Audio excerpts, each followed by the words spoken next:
جی شکریہ. دیکھیں جو انٹرویو وغیرہ کی بات ہے، مجھے نہیں معلوم کہ ہم اتنی قیاس آرائیوں پہ مبنی گفتگو کیوں کر رہے ہیں. انٹرویو ابھی نشر ہوا نہیں ہے، ہمیں مدرجات کا پتہ نہیں ہے، تو ہم اس پہ یہ پرائم ٹائم ٹی وی کا اتنا قیمتی وقت جو ہے یہ کیوں ضائع کر رہے ہیں. تو ہو جائے گا تو پھر اس پہ میرا خیال ہے تبصرہ کیا جا سکتا ہے.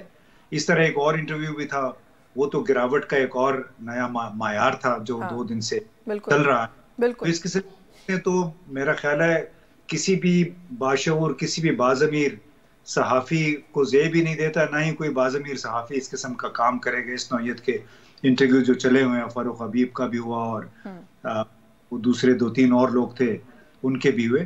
تو باقی جو سائفر والا معاملہ ہے اس میں سپریم کورٹ نے بھی اب وضاحت طلب کر لی ہے کہ اس کو آپ نے سائفر کے معاملے میں کیوں رکھا ہوا ہے، بند کیوں کیا ہوا ہے. ابھی جب تک سزا نہیں ہوئی اس وقت تک ابھی تو فرد جرم بھی عائد نہیں ہوئی. تو اس میں بنیادی طور پہ بہت بڑا سوال اٹھا دیا ہے، اور سپریم کورٹ میں ابھی آ کے یہ طے ہوگا کہ آخر اس میں ہے کیا. کیونکہ جب اوپن کورٹ میں سائفر کے حوالے سے بات چیت آئے گی تو پھر نہ صرف عمران خان کی پوری کابینہ کو بند کرنا پڑے گا، ان کے نیشنل سیکیورٹی ایڈوائزر کو بھی بند کرنا پڑے گا، جب قمر جاوید باجوہ کی بھی پھر ان سے بھی گفت و شنید ہوگی، ISI کے سابق سربراہ فیض حمید سے بھی پوچھ گچھ ہوگی. تو اس پہ مجھے نہیں معلوم کہ انہوں نے یہ کیسا ایک توق ہے جو انہوں نے عمران خان کے گلے کے گرد ڈالنے کی کوشش کی ہے، اور جس سے اگر پھنسنا ہوا تو پھر اصولاً سب کو پھنسنا چاہیے. وہ الگ بات ہے کہ یہاں تو اب چونکہ نشانے پہ صرف ایک شخص ہے تو اصول تو میرا خیال ہے قوانین و ضوابط ان کی کوئی حیثیت نہیں ہے. لیکن ایک بڑی ہی میں سمجھتا ہوں انتہائی گرے ہوئے معیار کی اس وقت گفتگو چل رہی ہے ہمارے ذرائع ابلاغ میں، اور اس پہ ہم جتنا بھی افسوس کریں اتنا ہی کم ہے. بات اب صحافت کی نہیں رہی ہے، بات اب قانون کی نہیں ہے، بات میں انتقام کی ہے.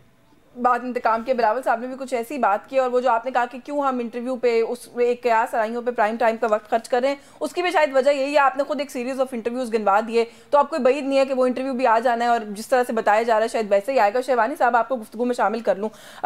سائفر کا سارا معاملہ، یہ جو ایک انٹرویوز کا سلسلہ ہے، یہ جو بات ابھی گل صاحب نے آخر میں کہی کہ ایسا لگتا ہے کہ ایک ہی شخص کو شاید نشانے پر رکھنے کی یا انتقام کی کوشش ہے، آپ اس کو کیسے دیکھ رہے ہیں؟ آج تو بلاول صاحب نے بھی کہہ دیا، انہوں نے کہا جی 16 مہینے حکومت نے کارکردگی پر تو غور ہی نہیں کیا، وہ ایک شخص کو جو انتقام کا نشانہ بنانے پر ان کی ساری توجہ مرکوز تھی. جی اب بلاول صاحب بھی یہی کر رہے ہیں، وہ بھی انتقام کا نشانہ بنا رہے ہیں. اپنے 16 مہینے جو ان کے ساتھی رہے، جو دوست رہے، جو ایک دوسرے کی تعریفیں کرتے رہے، چونکہ پیپلز پارٹی کو کیئر ٹیکر گورنمنٹ میں اپنے لیے اسپیس نظر نہیں آیا، اور بہت زیادہ پرامید تھے کہ نیکسٹ گورنمنٹ میں PDM کی گورنمنٹ بنے گی اور پیپلز پارٹی کا شیئر زیادہ ہوگا. اب شاید ان کو یہ لگنے لگا ہے کہ ان کا شیئر کم ہوگا، تو اب وہ بھی وہی کر رہے ہیں. اور یہ ہمارے ملک میں ہسٹری رہی ہے، جس کے ہاتھ میں ڈنڈا ہے، اقتدار آیا ہے، وہ دوسرے پارٹی کو، چاہے اس کے سابق اتحادی رہے ہیں یا اس کے مخالفین رہے ہیں، ان کے خلاف انتقام کا اس کو نشانہ بناتے رہے ہیں. اور جہاں تک گراوٹ کی بات ہے، ڈی ویلیوز کی بات ہے، تو انفارچونیٹلی جو ہمارے بڑے بڑے لیڈرز بی شہید کے وہ جو پوسٹرز جو پھینکتے رہے ہیں، وہ بھی ہمارے تاریخ کا حصہ ہے. شیخ رشید صاحب جو ہے جب PMLN میں ہوا کرتے تھے، جو لب و لہجہ بی شہید کے بارے میں. سر آگے نہیں بڑھ جانا چاہیے، ہوتا ہے ماضی میں بہت غلطیاں ہوئی، لیکن جو کچھ ماضی میں غلط ہوتا رہا آگے بھی غلط کرتے رہیں گے. اب ہم کس صدی میں ہیں سر؟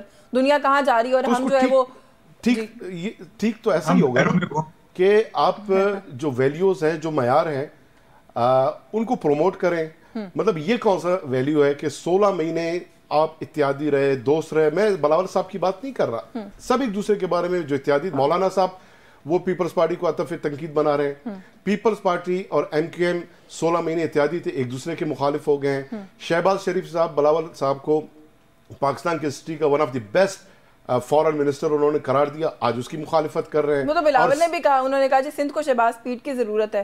آج وہ لیکن وہ ضروریات اب بدل گئے، اور عوام کی خاطر وہ نہیں بدلے، عوام کے مفاد میں نہیں بدلے، پولیٹیکل ورکرز کے بھی مفاد میں نہیں بدلے. جو جیسے ملک ریاض کا آپ نے ذکر کیا وہ بزنس ٹائکون ہے، تو یہ پولیٹیکل ٹائکونز ہیں، اور پولیٹیکل ٹائکونز کو اپنے مفادات جب متصادم دکھائی دیتے ہیں تو پھر نہ وہ ویلیوز کا خیال کرتے ہیں نہ کسی ڈیموکریسی کا خیال کرتے ہیں.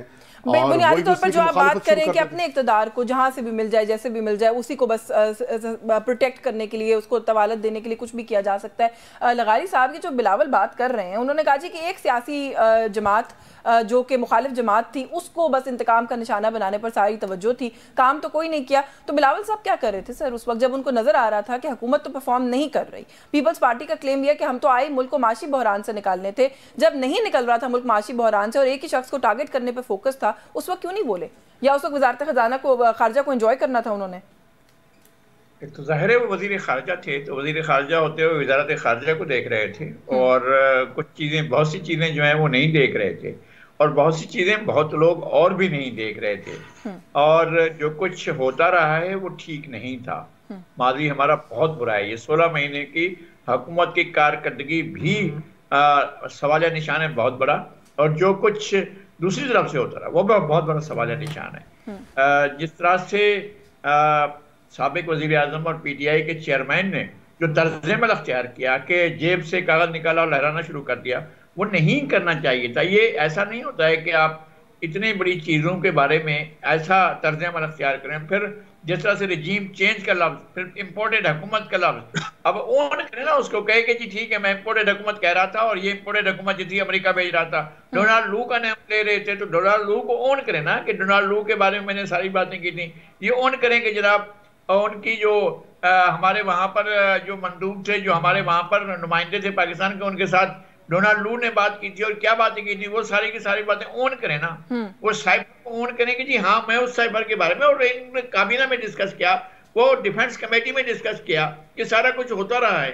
اگر وہ ان کا تو جو معاملہ تھا، ان کا معاملہ تو سر ظاہر ہے ہوتا رہا، لیکن بلاول نے بھی ان کو سلیکٹڈ کہا تھا. آج بلاول پر پیپلز پارٹی پر یہ تنقید ہو رہی ہے کہ وہ خود کو سلیکٹ کروانا چاہتے ہیں، جس کی وجہ سے جلس و جلوس میں کھڑے ہو کے اس طرح کی باتیں کر رہے ہیں اور تنقید کر رہے ہیں اور کسی اور کو لاڈلا ڈکلیئر کریں کیونکہ وہ خود لاڈلا بننا چاہتے ہیں.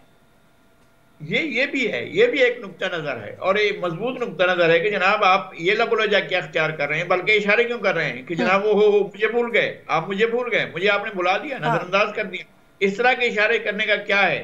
یہ کیا بات ہے کہ سیاستدانوں کا یہ طرز عمل ہو کہ ہاں جی میرا تو دل آپ کے ساتھ ہے اور میری جو روح ہے وہ پلنگ کے نیچے ہے اور میں قربان اس پر جاؤں جو دور بیر کے درخت کے نیچے کھانس رہا ہے. یہ کیا بات ہوئی کہ تین آپ نے دوستیاں پار رکھی ہیں اور تن کو سب کو نپٹاتے پھر رہے ہیں؟ یہ کون سا طریقہ کار ہے؟ آپ ادھر بھی دیکھتے ہیں، دائیں بھی دیکھتے ہیں، بائیں بھی دیکھتے ہیں، اوپر بھی دیکھتے ہیں، نیچے بھی دیکھتے ہیں، ہر طرف کو اشارے کرتے ہیں. تو یہ سیاسی عمل نہیں ہونا چاہیے. آپ کو ایک اسٹینڈ لے کر اپنے پروگرام کے ساتھ آنا چاہیے. اچھی باتیں ہیں، 2-3 باتیں انہوں نے کی ہیں کہ یہ ہم یہاں بھی ایسا ہاسپٹلس کے نیٹ ورک بنانا چاہتے ہیں. دیکھیں سندھ کی حد تک بہت سی چیزیں ہوتی رہی ہیں، بہت سی باتیں بھی ہوتی رہی ہیں اور ان کے بارے میں بہت کچھ کہا بھی جاتا رہا ہے، لیکن سندھ میں آپ آ جائیں تو ہمیں کم از کم ہیلتھ سیکٹر کا معلوم ہے. اچھا لغاری صاحب، مجھے ایک بریک لینے کا کہا جا رہا ہے، آپ کو انٹرپٹ کروں گی. بریک سے واپس آتے ہیں تو سندھ کے اوپر بھی تفصیل سے بات کریں گے کیونکہ ظاہر ہے وہاں پر بھی اس وقت جو جوڑ توڑ ہو رہا ہے، جس طرح سے اتحاد بن رہے ہیں، پیپلز پارٹی کا کیا اسٹینڈنگ آپ دیکھتے ہیں، اس پر بھی بات کروں گی. اس بریک کے بعد ویورز ہمارے ساتھ رہیے.